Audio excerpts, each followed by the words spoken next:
Submitting a generic application saying you are willing to do anything to work at sea is the fastest way to get your resume thrown out.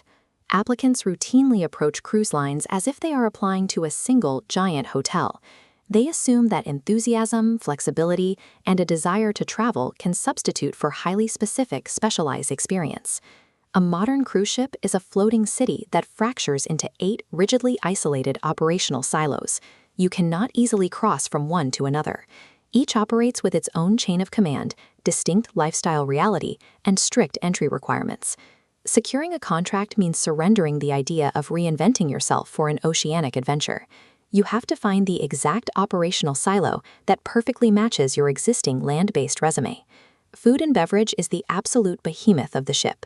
It employs the highest number of crew members on board and generates the maximum onboard revenue. F&B is a massive umbrella operation. It requires staffing specialty dining venues, dozens of scattered bars, 24-hour room service logistics, and high-volume buffet lines. Housekeeping is the second giant. Their scope extends far past making beds in passenger cabins. They run public area sanitation across the entire vessel, manage massive industrial laundry logistics for thousands of people, and operate dedicated tailoring services for the crew. These two departments offer the most accessible entry points for hospitality workers. The trade-off is the brutal physical toll. The hours are extremely long, and the labor is relentless.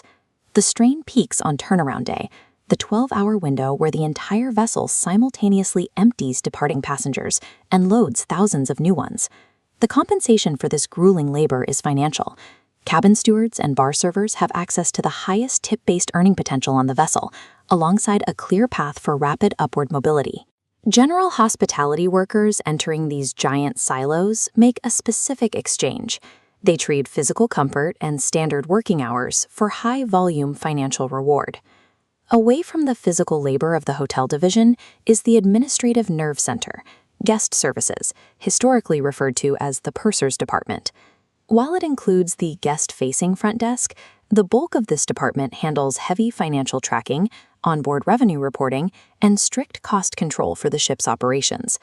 Cruise lines require mandatory qualifications for these senior roles.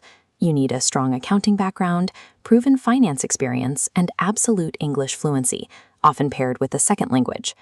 Then there is the most invisible department on the ship, crew services. This quadrant chart maps jobs by guest interaction horizontally and administrative responsibility vertically. Crew services sits in the high admin, zero guest, top left quadrant. Because of its low visibility, this department is a massive, underserved opportunity for corporate professionals who assume their skills don't belong at sea. You do not need to carry a tray or clean a cabin to secure a shipboard contract. A white-collar, corporate background translates directly into high-pressure, non-physical administrative roles on board. The deck and engine departments form the maritime core. They hold absolute responsibility for the physical survival, navigation, power generation, and propulsion of the ship. The barrier to entry here is absolute.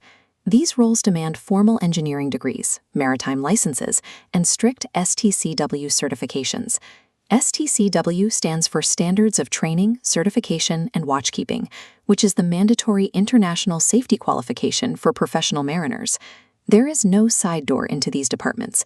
You cannot fake a path into marine mechanical systems with a good attitude and customer service background. Now look at the highly visible specialty roles: spa therapists, fitness instructors, casino dealers, and ship photographers. This hierarchy tree illustrates the structural reality. The main cruise line on the left is cleanly severed from a parallel branch labeled concessionaires. Applying to the cruise line guarantees instant rejection. You must bypass them entirely and apply directly to concessionaires like Steiner Leisure. Similarly, the entertainment department rarely hires from the general public. They rely heavily on specialist talent agencies and professional performance reels to staff their production shows and live music venues. For technical or specialized careers at sea, holding the exact maritime license or navigating the proper third-party corporate structure is the only way in. Cruise lines are not training schools. They expect you to hit the ground running and execute your job on day one of your contract. This flowchart is a skill-to-sea matrix designed to map your existing experience. It starts with a central node representing your land-based background. General hospitality, restaurant, and manual labor experience routes directly into the food and beverage and housekeeping silos. Human resources, finance, payroll, and front desk experience routes to the guest and crew services silos. Beauty, retail, photography, and casino professionals must route entirely off the main board to the third-party concessionaires. The core mistake applicants make is attempting to invent a new persona or downplay their past professional lives to get a foot in the door. The most reliable route to a career at sea is finding the specific operational silo that requires the skills you already possess and letting your existing experience do the talking.